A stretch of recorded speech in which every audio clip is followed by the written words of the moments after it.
Pour sécuriser les Jeux olympiques et paralympiques, plusieurs dispositifs sont mis en place. Dispositifs terrestres avec 30 000 à 45 000 forces de l'ordre mobilisées, éléments maritimes pour les épreuves en mer, en Polynésie ainsi que sur la Seine par exemple, mais aussi dispositifs aériens avec la mise en place d'une bulle aérienne de protection et des moyens de lutte anti-drone.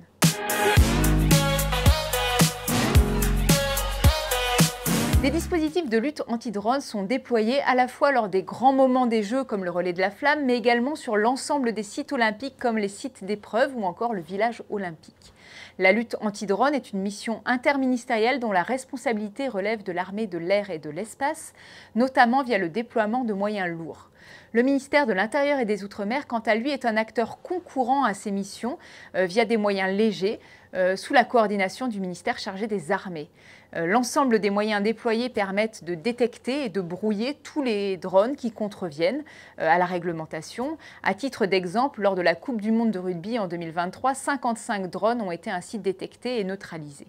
Enfin, une zone d'interdiction temporaire de vol est mise en place lors des grands événements comme l'arrivée de la flamme ou la cérémonie d'ouverture des Jeux olympiques. Il s'agit d'une bulle aérienne qui permet d'interdire tout survol d'une zone déterminée et qui permet de prendre des mesures juridiques et techniques face à tout contrevenant.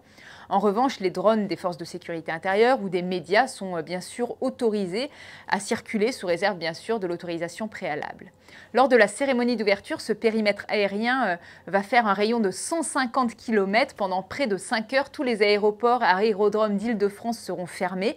Des moyens aériens comme des hélicoptères, des avions de chasse seront déployés. C'est vraiment du jamais vu.